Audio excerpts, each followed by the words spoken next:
And this beautiful area was wiped out in the tsunami. Where is God? Is that, does he just turn his eyes? I was in Indonesia soon after the tsunami, and I spoke to a conference of pastors, and there were a number that came from Aceh, which was one of the worst impacted areas.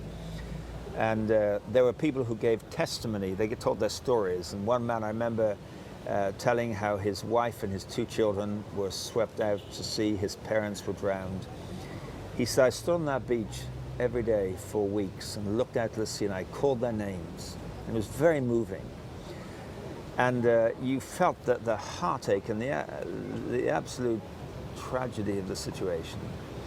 But he turned to us and he said, but you know, God has done something in Aceh that we prayed for years that had never happened. And this is where Charles presents an idea that may be controversial.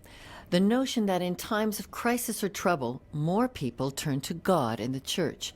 This is not to suggest that Christians are happy when tragedy strikes. Quite the opposite. It is the knowledge that if arbitrary tragedy strikes, people can turn to God for direction and comfort. Aceh is a province where there were very few Christian believers. And he said, people are asking questions, where is God? And he said, I was able to say to people, I know the pain, I'm feeling it, I've shed the tears, I'm going on shedding the tears. But I have found in God a peace and a security that you too can know. And he said, we have never seen as many people become Christians as we've seen in the aftermath of the tsunami. So then it is my initiative to work with the darkness as the human being?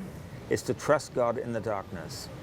I think that God's sovereignty in our lives, that is his directing our paths and leading us, is something which we experience without being able to explain at the time very often.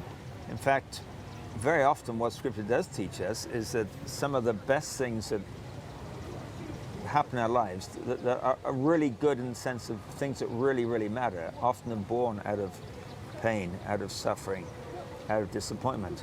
Getting back to what started this discussion, if you're going to sue anyone for what's wrong with the world, then it is people. Sue myself. Because actually, where does it all begin? I mean, we're all very quick to say it's somebody else's fault, you know. We're very quick to say that. You listen to any politician, they spend as much time telling you what's wrong with the other parties as they do about what's right with theirs during an election process. Husbands blame their wives blame their husbands, parents blame the kids blame their parents, etc. If we were to stop and say, what's wrong with me, we might get closer to finding a solution than saying, what's wrong with the world out there, or what's wrong with my neighbor, what's wrong with me. And that is what the Christian message is about. Jesus did not come with a grand strategy for putting the world right. He came with a means of putting the human being right. The result of that is you change the world. When we return, I'll share my personal thoughts on where God is when it hurts in The Wrap.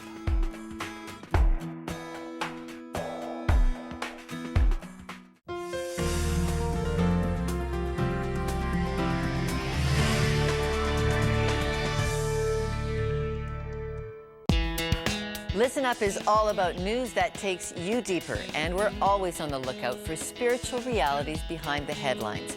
But we also want to be able to answer any questions you have about faith. Please visit us at listenuptv.com and go deeper in our Answers to Faith section. We had some great discussions over this topic today of could God be seen as missing in action? People suing God for abandoning our needs. At the end of the day, you're going to have to decide where to place your expectations.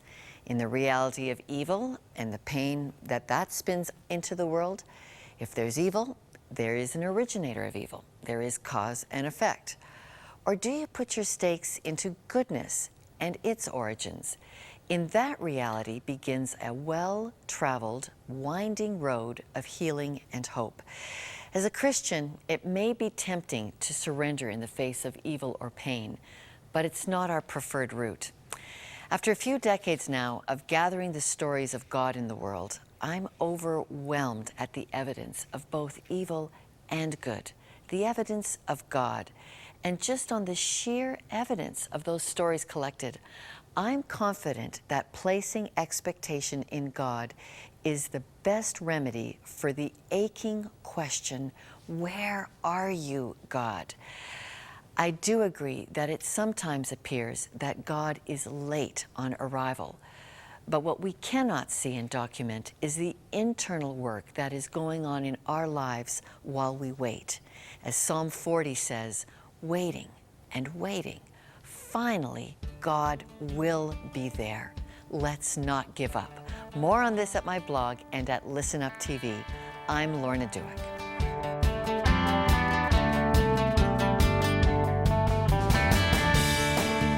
Mike wrote, as global citizens, we appreciated listening to the update on the Millennium Development Goals. The global financial meltdown and follow-up rescue plan clearly shows the planet has the resources to achieve these goals and more. Write to us at listenup@listenuptv.com and share your views on the matters we discuss.